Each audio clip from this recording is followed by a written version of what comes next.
नमस्कार दोस्तों, स्वागत है आपका हमारे YouTube चैनल में। आज की इस वीडियो में हम पद्म पुराण की खंड 1 का अध्याय 1 और 2 का पाठ करेंगे। अध्याय 1 में हम ग्रंथ का उपक्रम तथा इसके स्वरूप का परिचय देखेंगे। तो आइए पाठ शुरू करते हैं। श्री व्यास जी के शिष्य परम बुद्धिमान लोमहर्षि जी ने एकांत में बैठे हुए अपने पुत्र उग्रश्रवा नामक सूत से कहा, बेटा तुम ऋषियों के आश्रमों पर जाओ और उनके पूछने पर संपूर्ण धर्मों का वर्णन करो। तुमने मुझसे जो संक्षेप में सुना है वह उन्हें विस्तार पूर्वक सुनाओ। मैंने महर्षि वेद व्यास जी के मुख से समस्त पुराण का ज्ञान प्राप्त किया है और वह सब तुम्हें बता दिया है। अतः अब मुनियों के समक्ष तुम उसका विस्तार के साथ वर्णन करो। प्रयाग में कुछ महर्षियों ने जो उत्तम कुलों में उत्पन्न हुए थे, साक्षात भगवान से प्रश्न किया था। वे यज्ञ करने के योग्य किसी पावन प्रदेश को जानना चाहते थे। भगवान नारायण ही सबके हितैषी हैं। वे धर्मानुष्ठान की इच्छा रखने वाले उन महर्षियों के पूछने पर बोले, मुनिवरों, यह सामने जो चक्र दिखाई दे रहा है इसकी कहीं तुलना नहीं है। इसकी नाभि सुंदर और स्वरूप दिव्य है। यह सत्य की ओर जाने वाला है। इसकी गति सुंदर एवं कल्याणमयी है। तुम लोग सावधान होकर नियम पूर्वक इसके पीछे पीछे जाओ। तुम्हें अपने लिए हितकारी स्थान की प्राप्ति होगी। यह धर्ममय चक्र यहाँ से जा रहा है।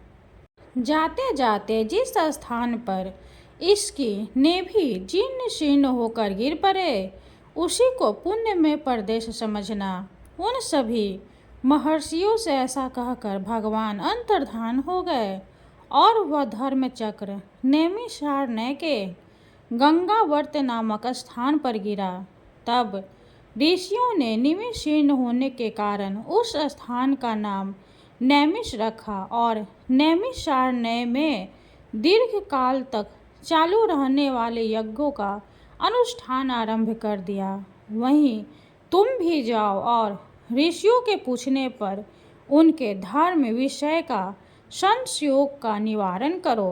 तदंतर ज्ञानी उग्रश्रवा पिताजी की आज्ञा मानकर उन मुनीश्वरों के पास गए तथा उनके चरण पकड़कर हाथ जोड़कर उन्होंने प्रणाम किया।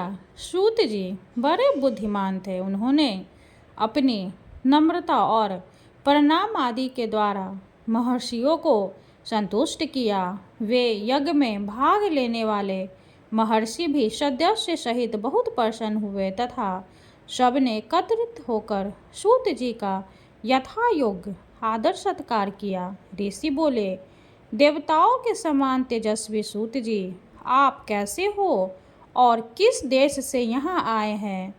अपने आने का कारण बताइए। सूत जी ने कहा, महर्षियों, मेरे बुद्धिमान पिता व्यास शिष्य लोमहर्षि जी ने मुझे यह आज्ञा दी है कि तुम मुनियों के पास जाकर उनकी सेवा में रहो और वे जो कुछ पूछे उसे बताओ। आप लोग मेरे पूज्य हैं। बताइए, मैं कौन सी कथा कहूँ?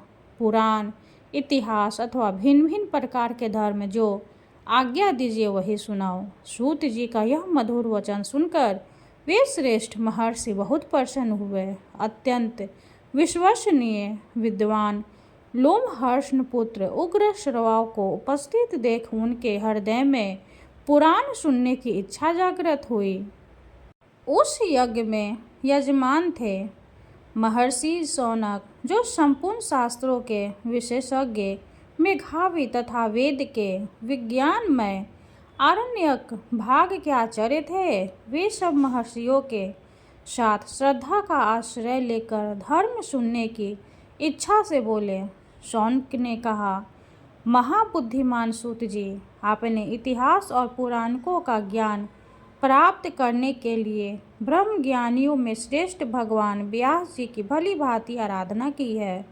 उनकी पुराण विषयक श्रेष्ठ बुद्धि से आपने अच्छी तरह लाभ उठाया है। महामते, यहाँ जो ये श्रेष्ठ ब्राह्मण विराजमान है, इनका मन पुराणों में लग रहा है। ये पुराण सुनना चाहते हैं, अतः आप इन्हें पुराण सुनाने की ही कृपा करें।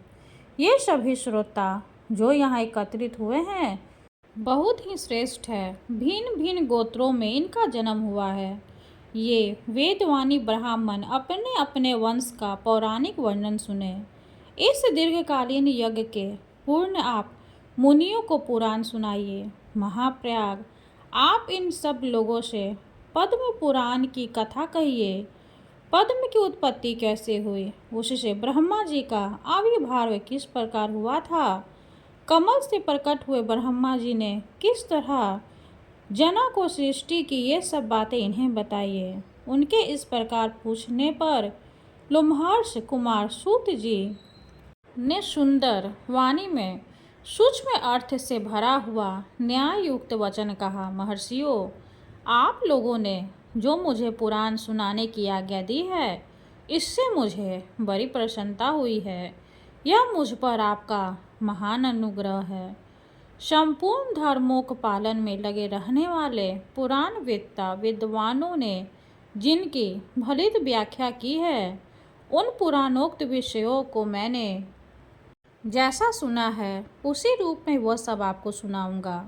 सत्पुरुषों की दृष्टि में सूत जाति का सनातन धर्म यही है कि वह देवताओं, ऋषियों तथा अमित तेजस्वी राजाओं की वंश परंपराओं धारण करे, उसे याद रखे तथा इतिहास और पुराणों में जिन ब्रह्मवादी महात्माओं का वर्णन किया गया है उनकी स्तुति करें। क्योंकि जब बेन कुमार राजा पिथु का यज्ञ हो रहा था, उस समय सूत और मागध ने पहल उन महाराज जी की स्तुति ही की थी।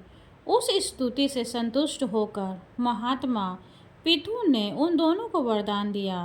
वरदान में उन्होंने सूत को सूत नामक देश और मागध को मगध का राज्य प्रदान किया था। क्षत्रिय के वीर्य और ब्राह्मणी के गर्भ से जिनका जन्म होता है वह सूत कहलाता है।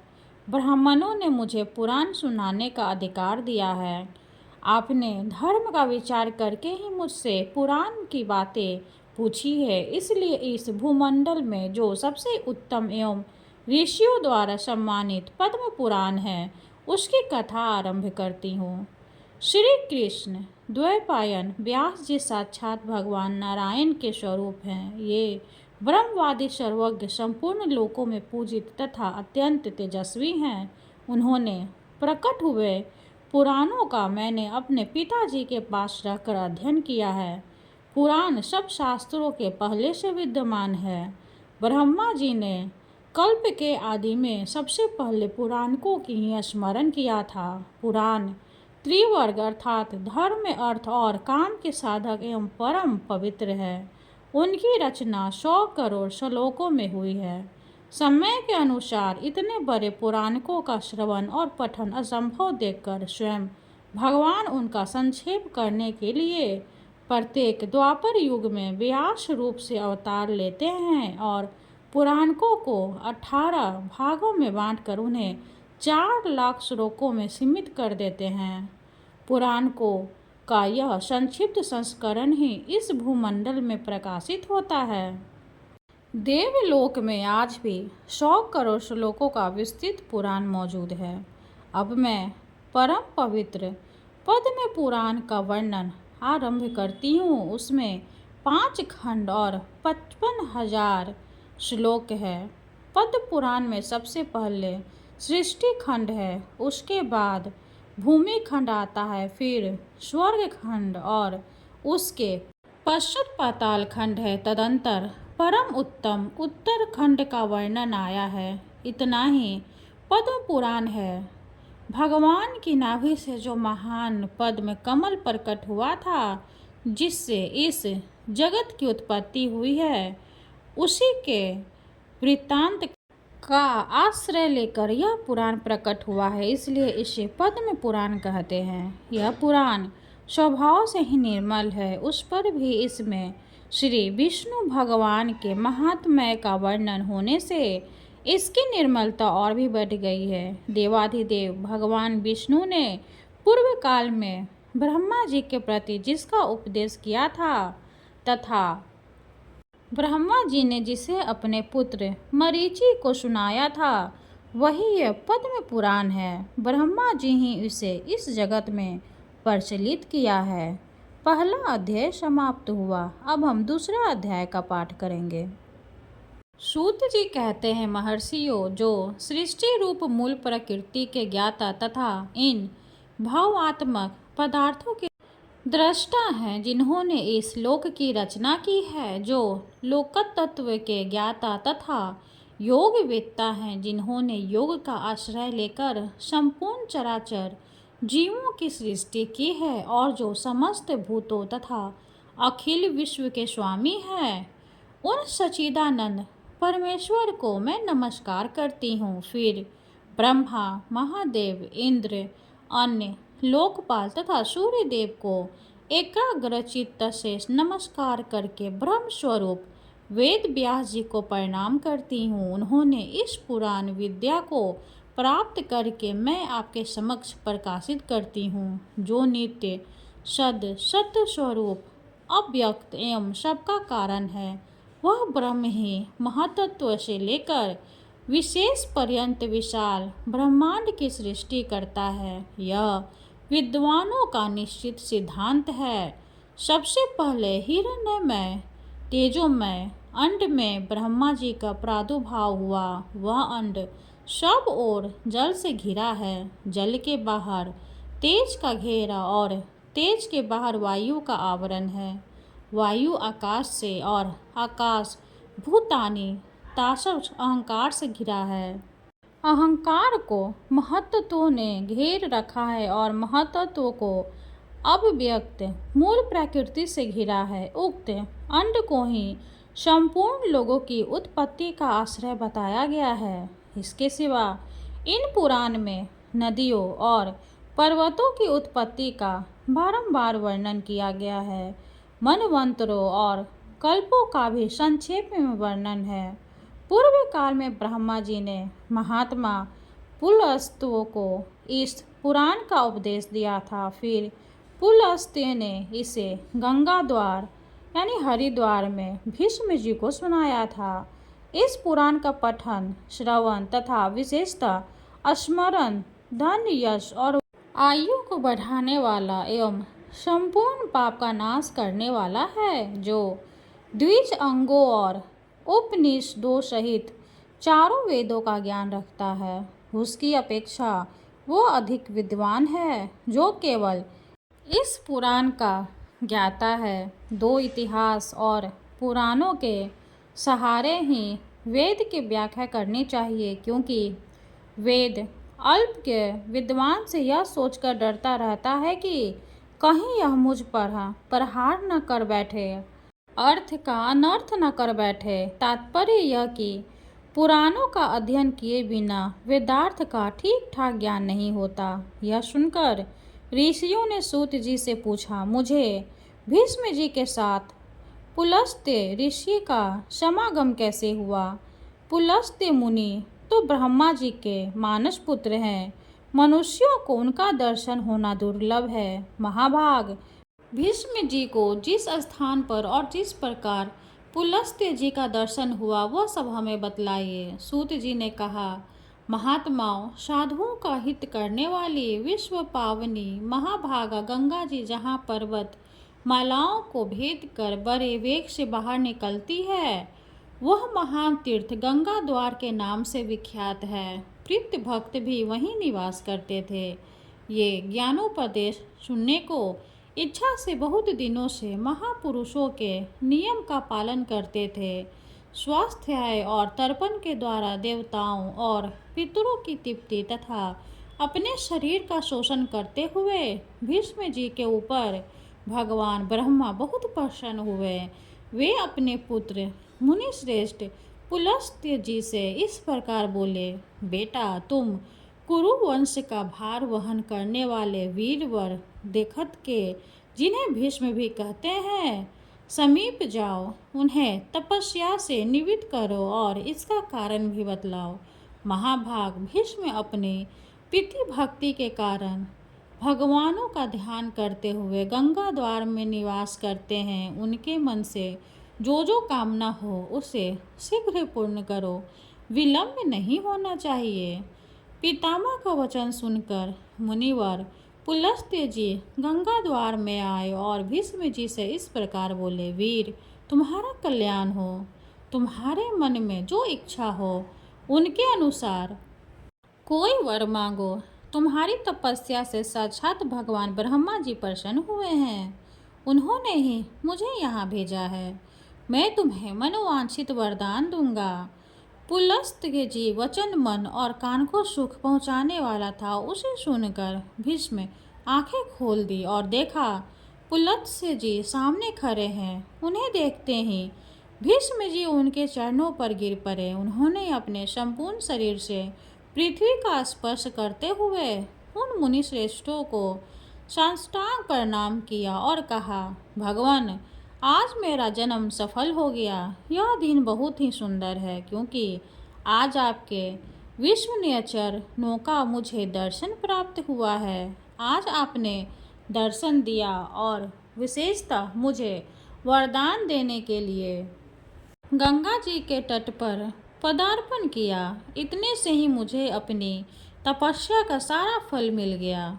यह कुश की चटाई है, इसे मैंने अपने हाथों बनाया है और जहाँ तक हो सका है इस बात का भी प्रयत्न किया है कि यह बैठने वाले के लिए आराम देने वाली हो, अतः आप इस पर विराजमान हो। यह पलाश के दोनों में अर्घ्य प्रस्तुत किया गया है। इसमें दूध, चावल, फूल, कुश, सरसों, दही, शहद, जौ और दूध भी मिले हुए हैं। प्राचीन काल के ऋषियों ने यह अष्टांग अर्घ्य ही अतिथि को अर्पण करने योग्य बतलाया है। अमित तेजस्वी भीष्म के ये वचन सुनकर ब्रह्मा जी के पुत्र पुलस्त्य मुनि कुशासन पर बैठ गए। उन्होंने बड़ी प्रसन्नता के साथ पाद और अर्घ्य स्वीकार किया। भीष्म जी के शिष्टाचार से उन्हें बड़ा संतोष हुआ। वे प्रसन्न होकर बोले, महाभाग, तुम सत्यवादी, दानशील और सत्य प्रगीत राजा हो। तुम्हारे अंदर लज्जा, मैत्री और क्षमा आदि सद्गुण शोभा पा रहे हैं। तुम अपने पराक्रम से शत्रुओं को दमन करने वाले समर्थ हो। साथ ही धर्मज्ञ, कृतज्ञ, दयालु, मधुरभाषी, सम्मान के योग्य, पुरुषों को सम्मान देने वाले, विद्यमान, ब्राह्मण, भक्त तथा साधुओं पर स्नेह रखने वाले हो। वत्स, तुम प्रणाम पूर्वक मेरी शरण आए हो, अतः मैं तुम पर बहुत प्रसन्न हूँ। तुम जो चाहो मुझे मैं तुम्हारे प्रत्येक प्रश्न का उत्तर दूंगा। भीष्म जी ने कहा, भगवान, पूर्व काल में भगवान ब्रह्मा जी ने किस स्थान पर रहकर देवताओं आदि की सृष्टि की है वह मुझे बतलाइए। उन महात्मान के ऋषियों तथा देवताओं को उत्पन्न किया, कैसे पृथ्वी बनाई, किस तरह आकाश की रचना की और किस प्रकार इन समुद्रों को प्रकट किया, भयंकर पर्वत, वन और नगर कैसे बनाए। मुनियों, प्रजापतियों, श्रेष्ठ सप्त ऋषि और भिन्न भिन्न वर्गों को, वायु को, गंधर्वों, वृक्षों, राक्षसों, तीर्थों, नदियों, सूर्यादि ग्रहों तथा तारकों को भगवान ब्रह्मा ने किस तरह उत्पन्न किया, इन सब बातों का वर्णन कीजिए। पुलस्त्य जी ने कहा, पुरुष श्रेष्ठ भगवान ब्रह्मा साक्षात परमात्मा है। वे पर से भी तत्पर तथा अत्यंत श्रेष्ठ हैं। उनमें रूप और वर्ण आदि का अभाव है। वे यद्यपि सर्वत्र व्याप्त हैं, तथापि ब्रह्मा रूप से इस विश्व की उत्पत्ति करने के कारण विद्वानों के द्वारा ब्रह्मा कहलाते हैं। उन्होंने पूर्व काल में जिस प्रकार सृष्टि रचना की वह सब मैं बता रहा हूँ, सुनो। सृष्टि के प्रारंभ काल में जब जगत के स्वामी ब्रह्मा जी कमल के आसन से उठे, तब सबसे पहले उन्होंने महत्त्व को प्रकट किया। फिर महत्त्व से वैकारिक, सात्विक, जैसज यानी राजस तथा भूतादि रूप तामस, तीन प्रकार का अहंकार उत्पन्न हुआ, जो कर्मेंद्रिय सहित 5 ज्ञानेंद्रियों तथा पंचभूत का कारण है। पृथ्वी, जल, तेज, वायु और आकाशीय 5 भूत हैं। इनमें से एक करके स्वरूप का क्रमशः वर्णन करता हूँ। भूतादि नामक तामस अहंकार के विकृत होकर शब्द तन्मात्र को उत्पन्न किया। उससे शब्द गुण वाले आकाश का प्रादुर्भाव हुआ। भूतादि तामस अहंकार ने शब्द तन्मात्रा रूप आकाश को सब ओर से आच्छादित किया।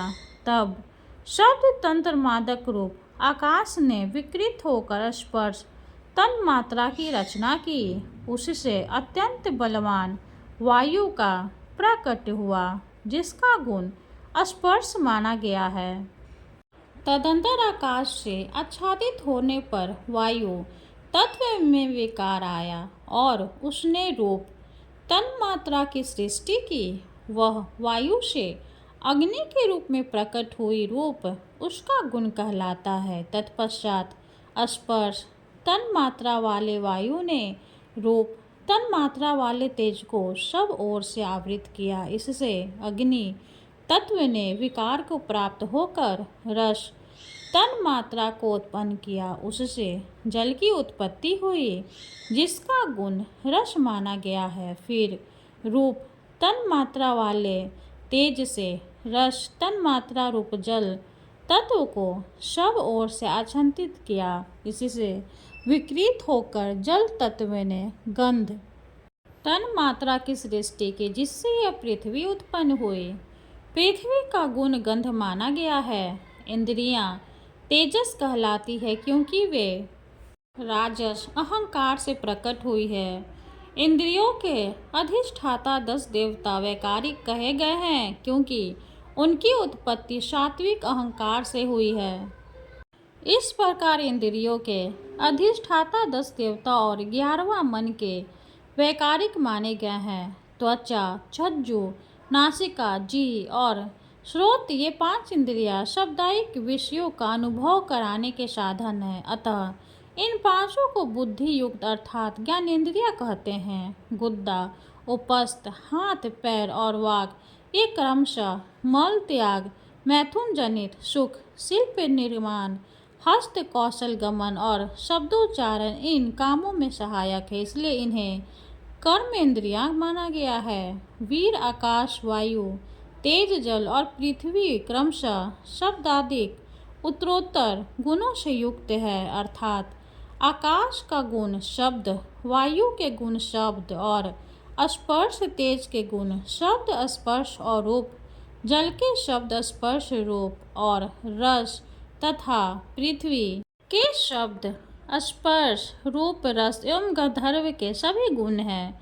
उक्त पौधों भूत, शांत, घोर और मुद हैं, अर्थात सुख, दुख और मोह से युक्त है। अतः यह विशेष कहलाते हैं। ये 5 भूत अलग अलग रहने पर भिन्न भिन्न प्रकार की शक्तियों से संपन्न है। अतः परस्पर संगठित हुए बिना, पुण्यता मिले बिना ये प्रजा की सृष्टि करने में समर्थ न हो सके। इसलिए परम पुरुष परमात्मा ने संकल्प के द्वारा इनमें प्रवेश किया। फिर तो महत्त्व से लेकर विशेष पर्यंत सभी तत्व पुरुष द्वारा अधिष्ठ होने के कारण पूर्ण स्वरूप से एकत्व को प्राप्त हुए। इस प्रकार परस्पर मिलकर तथा एक दूसरे का आश्रय ले उनकी अंड की उत्पत्ति की। भीष्म जी उस अंड में ही पर्वत और द्वीप आदि के सहित समुद्र, ग्रहों और तरुण सहित संपूर्ण लोक तथा देवता, असुर और मनुष्य सहित समस्त प्राणी उत्पन्न हुए हैं।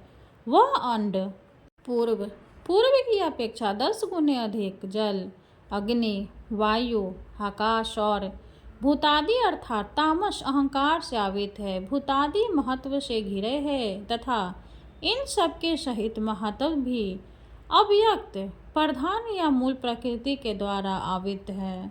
भगवान विष्णु स्वयं ही ब्रह्मा होकर संसार की सृष्टि में प्रवृत्त होते हैं तथा जब तक कल्प की सृष्टि बनी रहती है तब तक वे ही युग युग में अवतार धारण करके समूची सृष्टि की रक्षा करते हैं। वे विष्णु सत्व गुण धारण किए रहते हैं।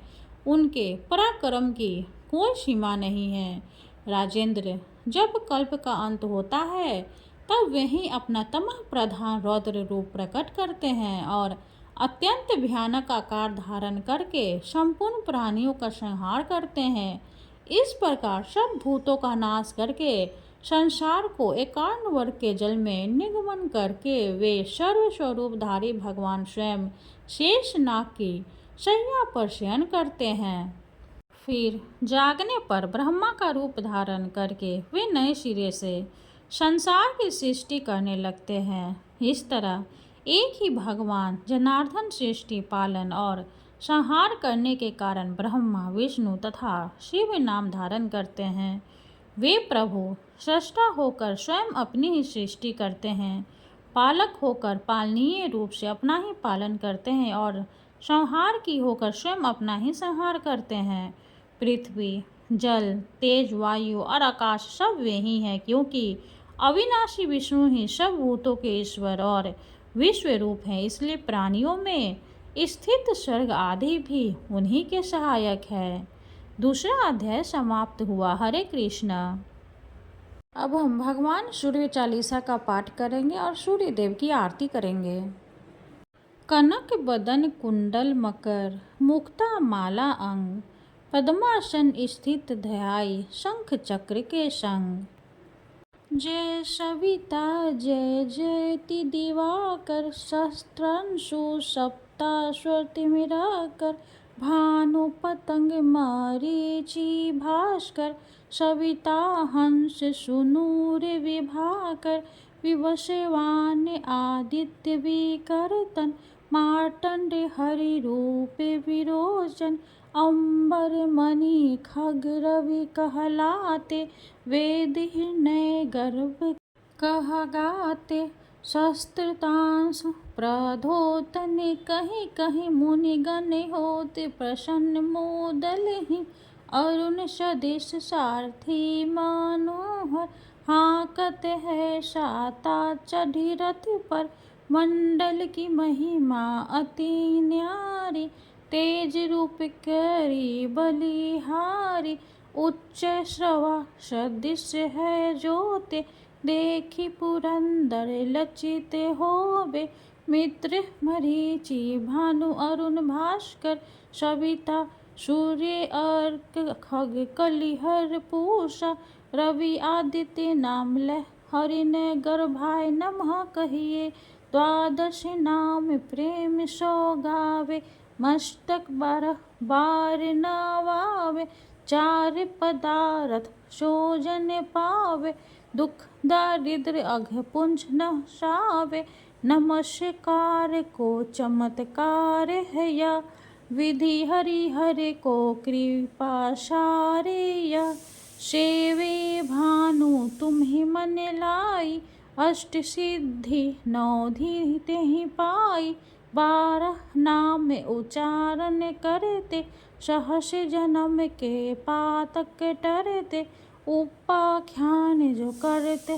तो जन, रिपु सो जम लहते सुत ही छन, छन सुत जुत परिवार भटु है, प्रबल मोह को फंद कटहु है, अर्क शेष को रक्षा करते, रवि ललाट पर नित्य विहरते, सूर्य नेत्र पर नित विराजत, कर्ण देश पर दिन कर छाजत, भानु नासिका वास करहु नित, भास्कर करत सदा मुख कोहित, ओठ रहे पर जने हमारे, रसना बीच दी छन बस प्यारे, कंठ सुवर्ण रेत की शोभा, तिगमत जस कांधे लोभा, पूषा बाहु मित्र पिठी पर, त्वष्टा वरुण रहम सोस कर, युगल हाथ पर रक्षा कारण,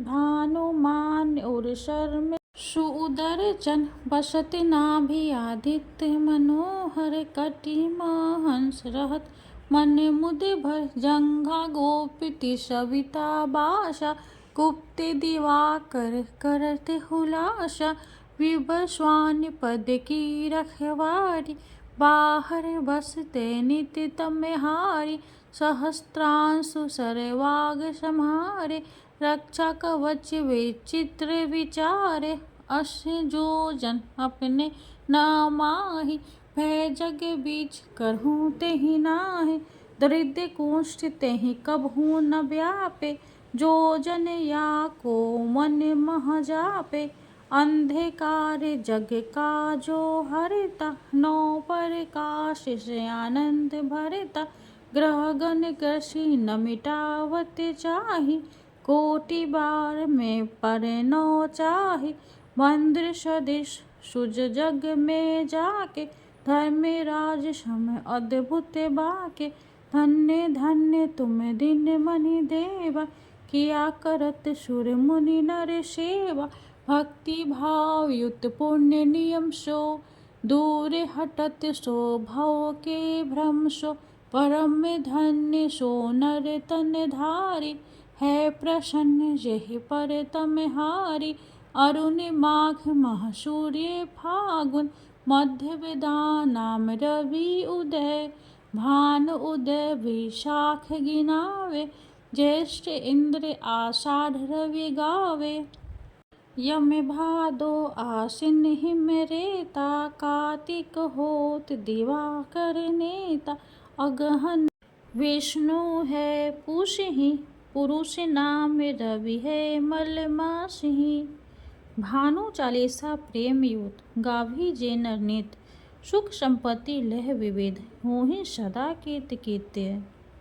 ओम जय सूर्य भगवान, जय हो दिन कर भगवान, जगत के नेत्र स्वरूपा, तुम हो त्रिगुण स्वरूपा, धरत सभी तव ध्यान, ओम जय सूर्य भगवान, ओम जय सूर्य भगवान, सारथी अरुण प्रभु तुम श्वेत कमल धारी, तुम चार भुजाधारी, अस्य है सात तुम्हारे, कोटि ही किरण पसारे, तुम हो देव महान, ओम जय सूर्य भगवान, ओम जय सूर्य भगवान, उषा काल में जब तुम उदया चले आते, सब तब दर्शन पाते, फैलाते उजियारा,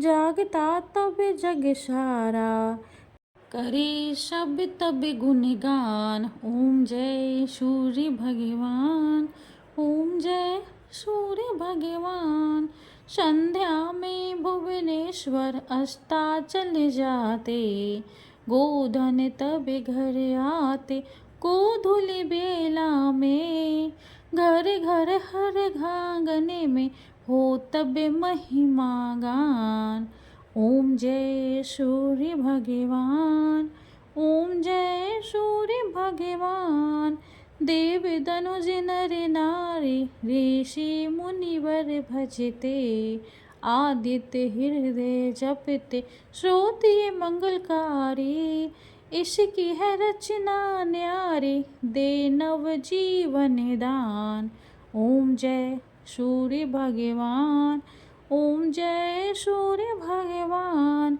तुम हो त्रिकाल रचयिता, तुम जग के आधार, महिमा तब अपरंपार, प्राणों का सिंचन करके भक्तों को अपने देते, बल बुद्धि और ज्ञान, ओम जय सूर्य भगवान, ओम जय सूर्य भगवान, भूचर जलचर खेचर सबके हो प्राण तुम्ही, सब जीवों के प्राण तुम्ही, वेद पुराण बखाने, धर्म सभी तुम्हें माने, तुम ही सर्वशक्तिमान, ओम जय सूर्य भगवान, ओम जय सूर्य भगवान, पूजन करती दिशाएं, पूजे 10 दी के पाल, तुम भुवनों के प्रतिपाल, ऋतु में तुम्हारी दासी, तुम शाश्वत अविनाशी, शुभकारी अंशुमान, ओम जय सूर्य भगवान, ओम जय सूर्य भगवान, ओम जय सूर्य भगवान, जय हो दिनकर भगवान। जगत के नेत्र स्वरूपा तुम हो त्रिगुण स्वरूपा, धरत सभी तब ध्यान। ओम जय सूर्य भगवान, ओम जय सूर्य भगवान। सूर्य देव की जय हो। वीडियो अगर अच्छी लगे तो लाइक कर दे, चैनल को सब्सक्राइब कर दे। धन्यवाद।